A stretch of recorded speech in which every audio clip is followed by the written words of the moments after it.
Hello guys, welcome back to Tech Vista channel.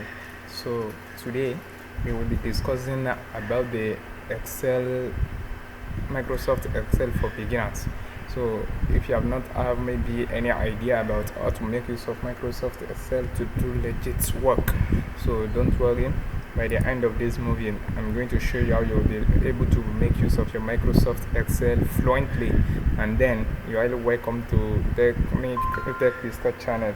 Make sure you subscribe and hit the like button. So, and then before we go, as I was saying, what we are going to discuss about is the just be like introduction to the Microsoft Excel. Like we are going to discuss about the Microsoft Excel tutorial for beginners. So make sure as you are watching this movie, make sure you click on the subscription button. So here we go. Let me open my Microsoft Excel and see how we are going to work for today.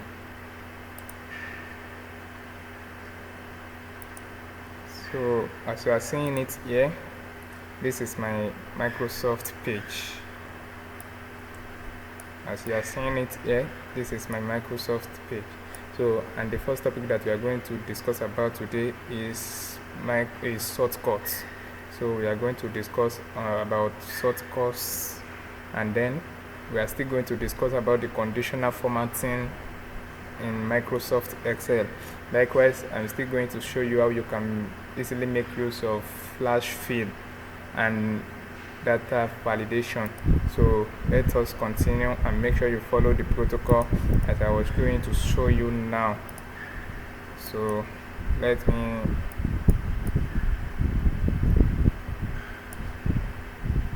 create a table like this. Let me write out some shortcuts for you. So you are welcome back. As you are seeing it here, you may see that we have Control S is to save.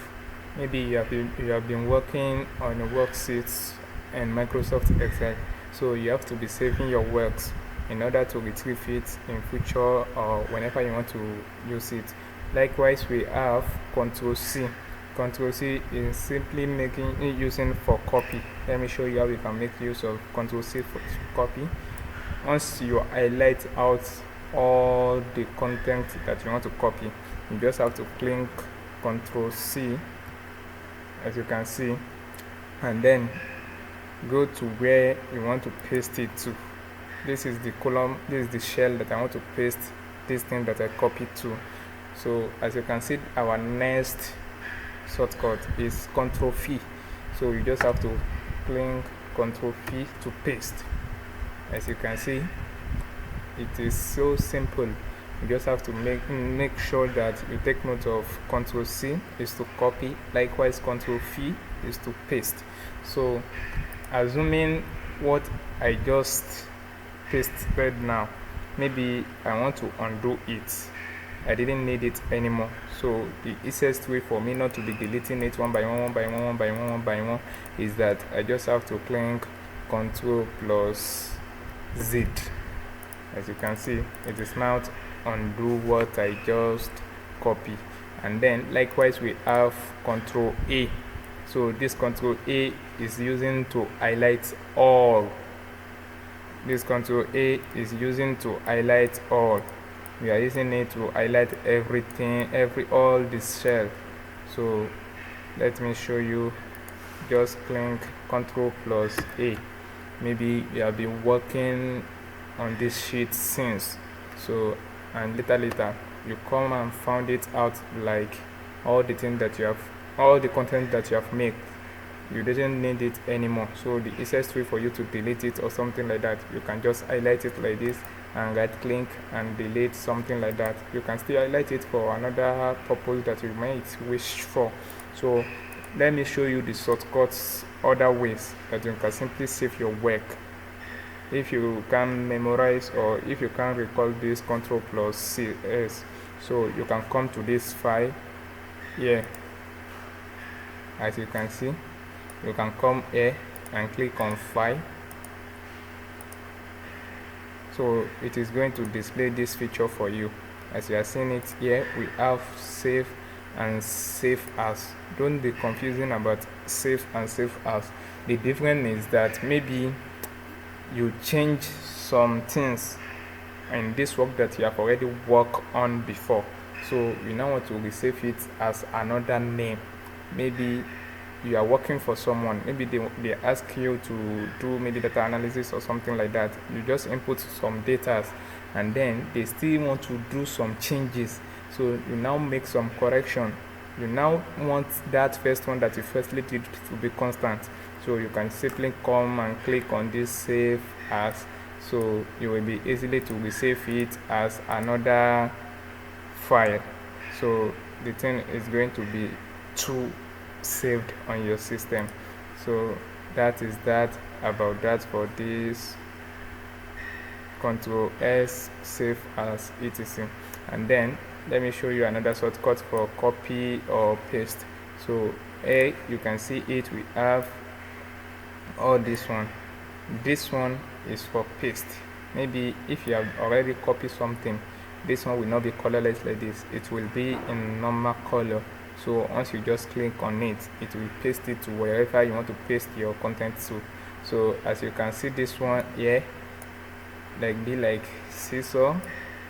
So this one is using to cut, like maybe you want to move something from one shell to another, you can simply make use of it. Likewise, we still have another one, this one is copy. So I think that is that about that for this saving Control V for this all shortcuts. So let's move to conditional formats. Let's move to condition. So yeah, welcome back. About this conditional formatting, the thing that is working for is just that. Let me explain it this way. Maybe assuming you are counting all the values that is equal to or greater than 100. For you to be miscounting it, you can just use this conditional formatting to highlight them out.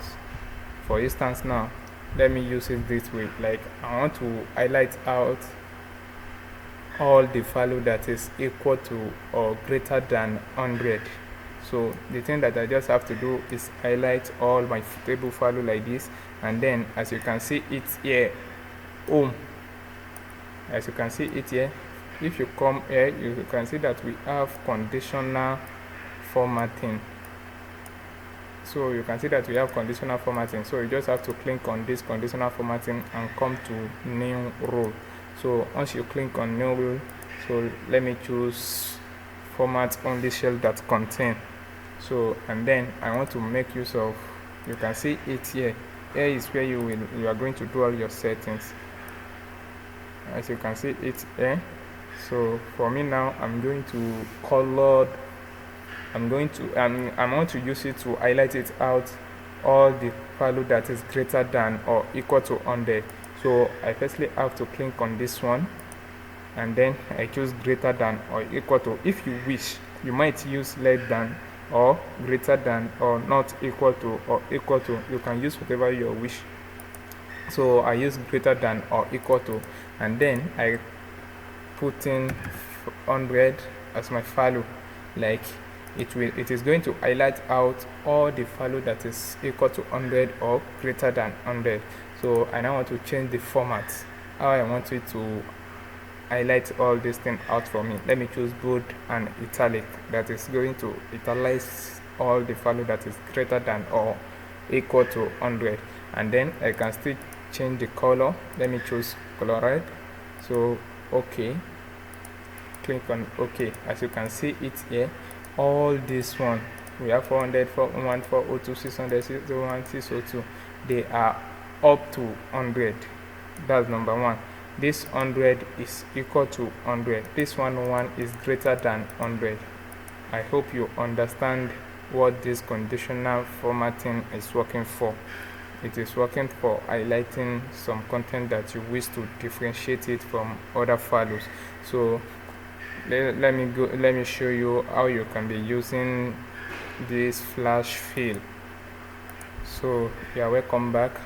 Assuming you are creating this such kind of table, like as you are seeing it here, we have full name and then surname. Likewise, age.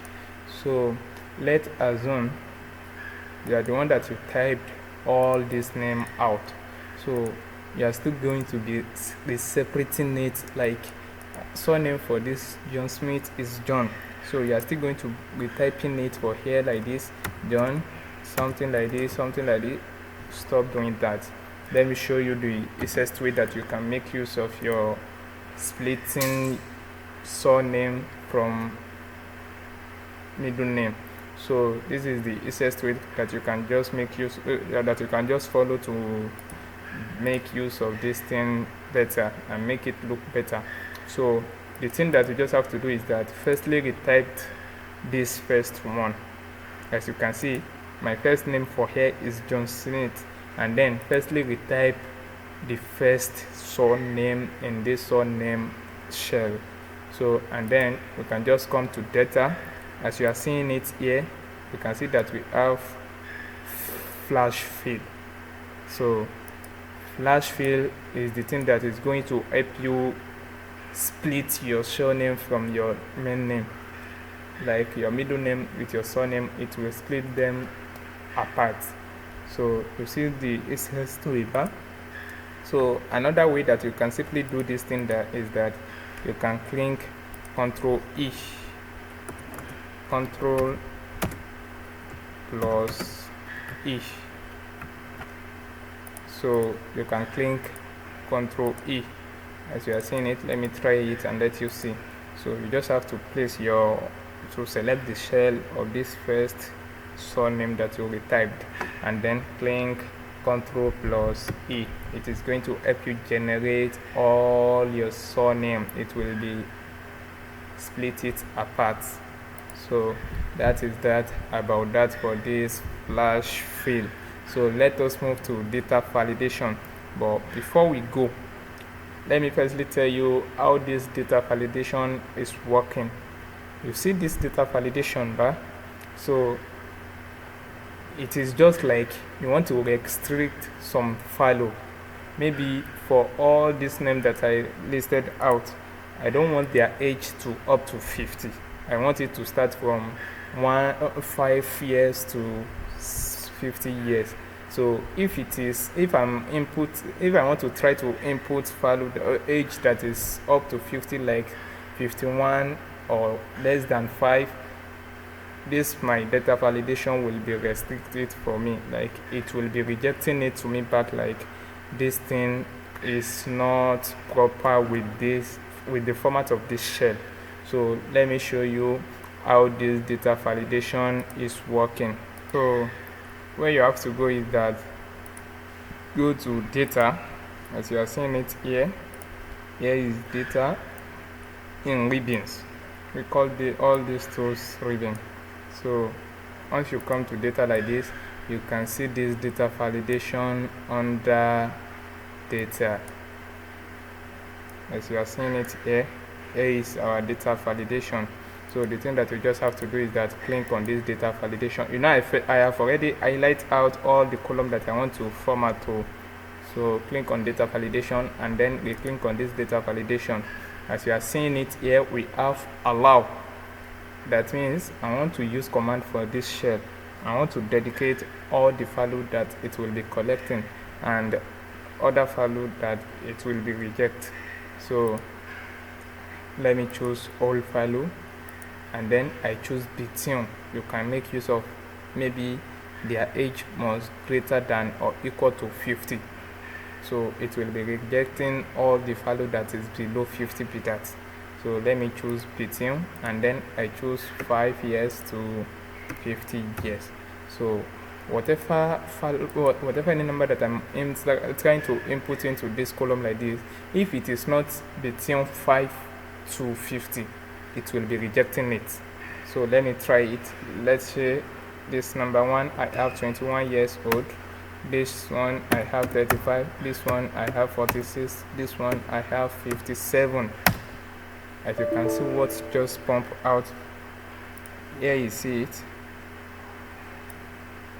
As you can see, this value does not match the data validation restriction defined for this shell. So it doesn't match or how I format this shell. So I have to change the value in order to work out. So let me choose 50, let me choose 31, let me try 1 will not work. I hope you are getting this thing better. Here is it. You see 1 is not working. It is because that this value is below 5. Only I set this format to if it is greater than 5, less than 50. That is only the value that it can collect. So let me choose other value. As you can see, it will not collect 76. So that is that about that.